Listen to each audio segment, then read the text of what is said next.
നമസ്കാരം. കഴിഞ്ഞ ദിവസം നമ്മളെ എല്ലാവരെയും ഞെട്ടിച്ചൊരു വാർത്തയാണ് കോൺഫിഡൻസ് ഗ്രൂപ്പ് MD CJ റോയിയുടെ മരണ വാർത്ത. ചിലപ്പോൾ ഒരുപക്ഷെ നമ്മൾ പല ന്യൂസ് ചാനലുകളും മാറി മാറി നോക്കിയിട്ടുണ്ടാകും എന്താണ് സംഭവം എന്നറിയാൻ വേണ്ടിയിട്ട്. ഇൻകം ടാക്സ് റെയ്ഡിനിടയിൽ അദ്ദേഹം സ്വയം ജീവിതം അവസാനിപ്പിച്ചു.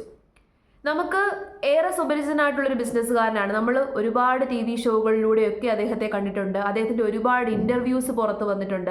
ആ ഇൻ്റർവ്യൂസിലൊക്കെ തന്നെ നല്ല ആത്മധൈര്യമുള്ള, അതായത് ജീവിക്കാൻ ഒരുപാട് ഇഷ്ടമുള്ള, എന്നാൽ ഒരുപാട് ആർഭാടത്തോടു കൂടിയിട്ട് ജീവിച്ചിരുന്ന ആത്മധൈര്യമുള്ള ഒരു ബിസിനസ്സുകാരൻ. സ്വയം കഷ്ടപ്പെട്ട് കെട്ടിപ്പടുത്ത സാമ്രാജ്യം, കോടിക്കണക്കിന് രൂപയുണ്ട്, അതായത് ഇട്ടുമൂടാൻ സ്വത്തുണ്ട് എന്ന് വേണമെങ്കിൽ പറയാം. അപ്പോൾ ഒന്നിനും കുറവില്ലാത്തൊരു മനുഷ്യൻ ഇൻകം ടാക്സ് റെയ്ഡിനെ പേടിച്ച് സ്വയം ജീവിതം അവസാനിപ്പിച്ചു. ആ ഒരു ചോദ്യമാണ്, ആ ഒരു സംശയമാണ് മലയാളികളുടെ എല്ലാവരുടെയും ഉള്ളിലുള്ളത്. കാരണം ഒരു പൊട്ടിമുളച്ച ബിസിനസ്സുകാരനല്ല അദ്ദേഹം. വർഷങ്ങളായിട്ട് ബിസിനസ്സുകാരനാണ്, വർഷങ്ങളായിട്ട് പണമിടപാടുകളൊക്കെ നടത്തുന്ന വ്യക്തിയാണ്, കോടിക്കണക്കിന് രൂപ കൈവശം വെച്ചിട്ടുള്ള വ്യക്തിയാണ്.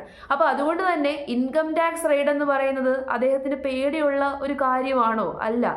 ഇന്നും ഇന്നലെയും കാണാൻ തുടങ്ങിയതൊന്നും അല്ലല്ലോ.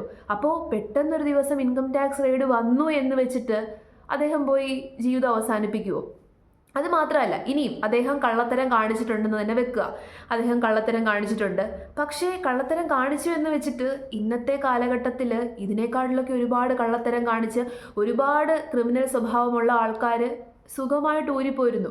മാത്രമല്ല, എത്രയോ വലിയ പ്രമുഖരുടെ വീട്ടിലൊക്കെ ഇൻകം ടാക്സ് റെയ്ഡ് വന്നിട്ടുണ്ട്. അവിടെ നിന്ന് കള്ളപ്പണം പിടിച്ചെടുത്തിരിക്കുന്നു, അനധികൃതമായിട്ടുള്ള രേഖകൾ പിടിച്ചെടുത്തിരിക്കുന്നു. പക്ഷേ ഇങ്ങനെ ഒരു വാർത്ത ഇതാദ്യമായിട്ടായിരിക്കും കേൾക്കുന്നത്. ഇൻകം ടാക്സ് ഓഫീസേഴ്സ് ആവശ്യപ്പെട്ട ഫയൽ എടുത്തു കൊടുക്കാമെന്ന് പറഞ്ഞിട്ട് മുകളിലേക്ക് പോകുന്നു, സ്വയം ജീവിതം അവസാനിപ്പിക്കുന്നു. മാത്രമല്ല, നമ്മളുടെ കൈവശം ഒരു തോക്കുണ്ട് എന്നുണ്ടെങ്കിൽ ഒരു സ്വയം ജീവിതം അവസാനിപ്പിക്കുന്ന വ്യക്തി സ്വാഭാവികമായിട്ടും എവിടേക്കായിരിക്കും ചൂണ്ടുന്നത്? ഏറ്റവും വേദന കുറയുന്ന, അല്ലെങ്കിൽ പെട്ടെന്ന് ജീവൻ പോകണം എന്നുള്ള രീതിയിൽ ചിന്തിക്കുന്ന ഒരു പൊസിഷനിലായിരിക്കും. അത് നമ്മൾ ഊഹിച്ചു കഴിഞ്ഞാൽ ഇവിടെ ആയിരിക്കും. പക്ഷേ അതിനു പകരം ഇവിടേക്ക് വെടിവെക്കുന്നു, മരണപ്പെടുന്നു.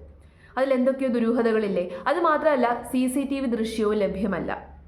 കോടിക്കണക്കിന് രൂപ ആസ്തിയുള്ള ഒരു മനുഷ്യൻ്റെ ഓഫീസിൽ CCTV ദൃശ്യങ്ങൾ ലഭ്യമല്ല എന്ന് പറഞ്ഞു കഴിഞ്ഞാൽ അവിടെയും ദുരൂഹതയുണ്ട്.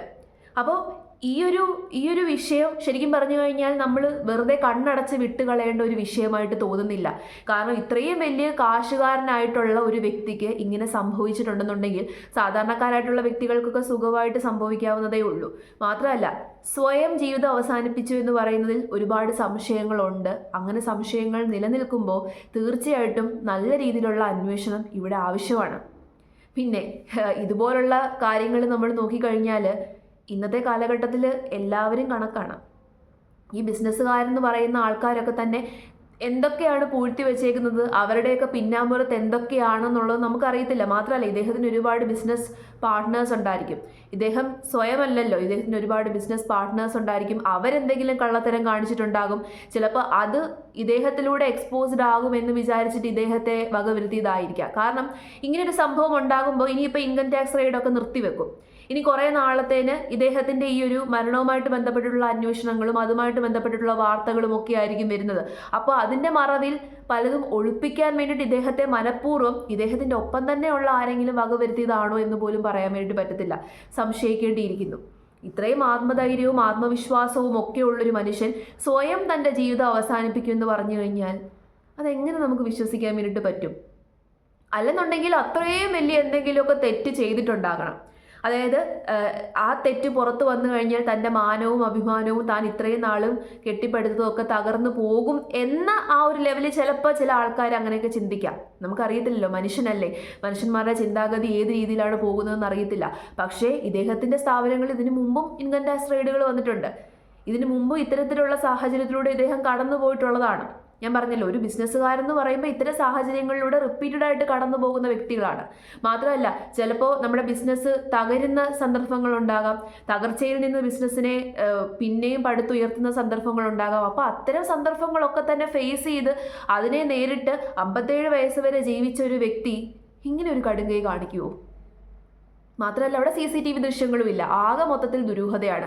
3 ദിവസം കൊണ്ട് റെയ്ഡ് തുടർന്നു വരികയാണ്. പിന്നെ കുറേ ആൾക്കാർ പറയുന്നുണ്ട് ഇൻകം ടാക്സ് ഓഫീസേഴ്സ് ഭീഷണിപ്പെടുത്തിയതാകാം, അല്ലെന്നുണ്ടെങ്കിൽ ആരെങ്കിലും വിളിച്ച് ഭീഷണിപ്പെടുത്തിയതാകാം, വേറെ എന്തെങ്കിലുമൊക്കെ കാരണങ്ങളുണ്ടാകാം. തീർച്ചയായിട്ടും ഉണ്ടാകാം. അപ്പോൾ മലയാളികൾക്ക് മൊത്തത്തിൽ ശരിക്കും പറഞ്ഞു കഴിഞ്ഞാൽ ആ കാരണം എന്താണ് എന്ന് അറിയാൻ വേണ്ടിയിട്ട് ആഗ്രഹമുണ്ടാകും. കാരണം നമ്മൾ എന്നും കണ്ടുവരുന്ന ഒരു വ്യക്തി, ഒരു ബിസിനസ്സുകാരൻ, സമൂഹത്തിന് ഒരുപാട് കാര്യങ്ങളൊക്കെ ചെയ്തു വന്നിരുന്ന ഒരു ബിസിനസ്സുകാരന് ഇങ്ങനെ ഒരു അവസ്ഥ വരുമ്പോൾ തീർച്ചയായിട്ടും അതിൻ്റെ പിന്നാമ്പുറ കഥ എന്താണെന്നുള്ളത് അറിയാനുള്ള അവകാശം ബാക്കിയുള്ള നമ്മുടെ പ്രേക്ഷകർക്ക്, മലയാളികൾക്ക് എല്ലാവർക്കും ഉണ്ടാകും. അപ്പോൾ അതിന് നമ്മൾ വെറുതെ ഒരു നിസ്സാര സംഭവം എന്നുള്ള രീതിയിൽ തള്ളിക്കളയേണ്ട ഒരു വിഷയമല്ല ഇത്. എന്തൊക്കെയോ ദുരൂഹതകളോ എന്തൊക്കെയോ പിന്നാമ്പുറ കഥകളോ ഇതിൻ്റെ പിന്നിൽ ഉറപ്പായിട്ടും ഉണ്ടാകും.